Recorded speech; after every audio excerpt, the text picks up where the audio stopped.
Hey guys, I just wanted to do a follow-up on these Rockford branded plate amplifiers. So I got to look more into the model. I found this in the batch, which was it says power test fail, and I figured out what it was where did I read that at? Oh, there it is. It says at 40 hertz. I figured out that it's rated, the factory rated it at 990 watts, which is not true. So what it did was a 470 watt limit, and then they doubled that for a peak rating. So that's all. This thing is, of course, built for about 400 watts. It says MP unit. That might be the manufacturer. But this one's been smashed in a bit by a hammer. We're still going to test it to see if it works.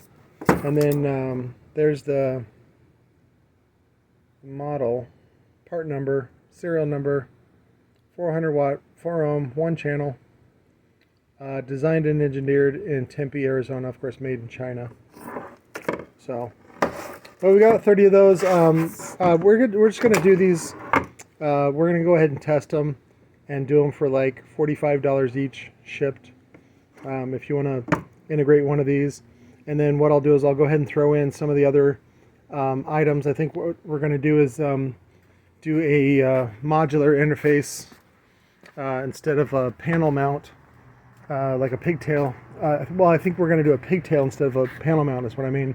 So this is what Rockford used on the PBR series amplifiers.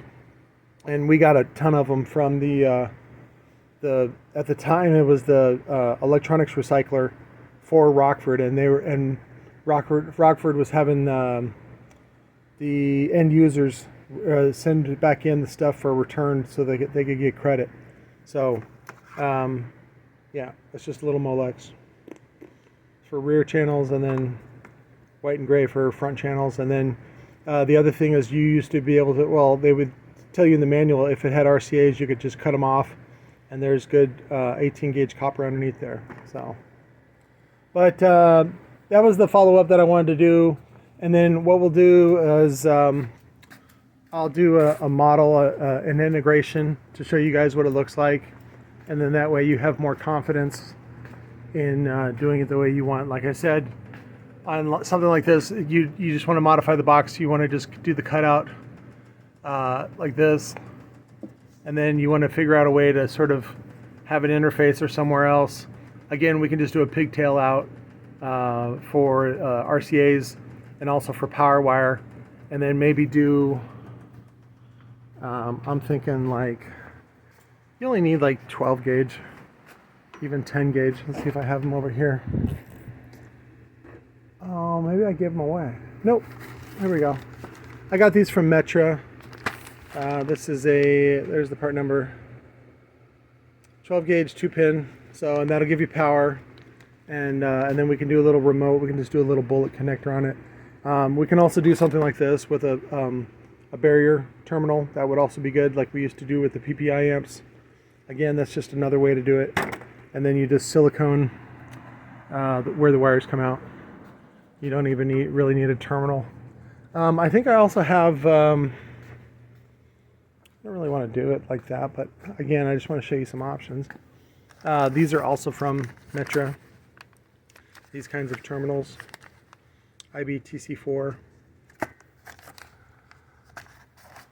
I have a few of those. It just depends on what kind of look that you're going to be happy with, and go from there. So again, we'll do those for $45 each shipped, and we'll include like a little goodie pack of standard stuff. You can see that they did the same thing here with this interface. So again, there's your power positives, there's your negatives, there's your remote, and then there's your signal. Right there, the two twisted, just the twisted pair. So, and it's even labeled on there. All right, we're doing a live later on, 3 p.m. Mountain Standard Time. Oh, here's the other one, the cutaway version, and it's got this rubber gasket that came with it as well. Pretty cool. Yeah, live today, 3 p.m. I'm going to be doing a couple of other review videos, and just because I have a lot of work to do and a lot of debts to pay, and I want to pay them. I love you. Talk to you later.